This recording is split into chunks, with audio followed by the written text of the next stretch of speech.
Bismillahirrahmanirrahim. Assalamualaikum warahmatullahi wabarakatuh. Alhamdulillahirrabbilalamin. Assalatu wassalamu ala asrofil anbiya wal mursalin wa ala alihi wa sahbihi ajmain. Puji syukur kita panjatkan atas kehadiran Allah Subhanahu wa ta'ala, yang mana dengan limpahan rahmat beserta karunia-Nya kita masih dapat melaksanakan rutinitas kita sebagaimana biasanya. Baiklah, di sini kami dari kelompok 3 akan mempresentasikan hasil makalah kami yang berjudul Sejarah Hadis. Dengan beranggotakan saya sendiri Mirayanti, kemudian Lucy Safitri, Adelia Priscilla Ritonga, dan Farhan Syaukani.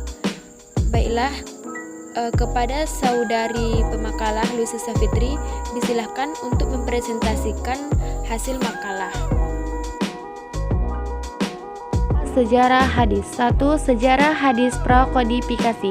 Masa prakodifikasi hadis berarti masa sebelum hadis dibukukan, mulai dari sejak munculnya hadis pertama yang diriwayatkan dari Rasulullah dengan rentang waktu yang dilalui. Masa prakodifikasi ini mencakup 2 periode penting dalam sejarah transmisi hadis, yaitu periode Rasulullah dan periode sahabat. Pada masa prakodifikasi ini, sebagian besar hadis telah ditransmisikan melalui lisan dan hafalan, karena para sahabat yang menjadi agen transmitter dalam hal ini, di samping sosok mereka yang terpercaya, mereka juga dikaruniai hafalan yang kuat. Sejarah hadis pada masa periode Rasul. Hadis pada masa Nabi dikenal dengan as-al-wahyi wal al-taqwim, yaitu masa turun wahyu dan pembukuan masyarakat Islam. Berikut kebijakan Rasulullah SAW tentang hadis. A. Rasulullah SAW memerintahkan kepada sahabatnya untuk menghafal, menyampaikan, dan menyebarkan hadis-hadis. B. Rasulullah SAW melarang para sahabat untuk menulis hadis-hadisnya. Cara Rasulullah SAW menyampaikan hadis kepada para sahabat yaitu: A. Melalui majelis taklim. B. Menyampaikan hadisnya melalui para sahabat kepada orang lain dan keluarga. C. Menyampaikan ceramah atau pidato. 3. Sejarah hadis pada periode sahabat. Sejarah perkembangan hadis pada masa sahabat, khususnya masa Al-Khulafa Ar-Rasyidin sejak tahun 11 Hijriah sampai 40 Hijriah. Masa ini disebut juga dengan masa sahabat besar. Pada masa ini, perhatian para sahabat masih terfokus pada pemeliharaan dan penyebaran Al-Quran, sehingga periwayatan hadis belum begitu berkembang. Mereka sangat berhati-hati dan membatasi diri dalam meriwayatkan hadis. Para sahabat menerima hadis-hadis dengan secara langsung dari Nabi dan secara tidak langsung. Pada awal periode Nabi menganjurkan para sahabat untuk menghafal dan menyebarkannya pada orang lain, dan tidak menulisnya karena khawatir terjadinya pencampuran dengan Al-Quran. Akan tetapi ada sebagian sahabat diperintahkan oleh Nabi untuk menulis dengan beberapa syarat. 4. Sejarah hadis pada periode tabi'in. Menurut ulama hadis, tabi'in adalah orang yang bertemu dengan satu orang sahabat atau lebih. Para imam sependapat bahwa akhir masa tabi'in adalah tahun 150 Hijriah, sedangkan masa at-tabi'in adalah 220 Hijriah. Pada era tabi'in, keadaan sunnah tidak jauh berbeda dari era sahabat. Namun pada masa ini, Al-Quran telah dikodifikasi dan disebarluaskan ke seluruh negeri Islam. Maka tabi'in dapat memfokuskan diri dan mempelajari sunnah dari para sahabat Nabi, sehingga mereka mudah mendapatkan informasi tentang sunnah.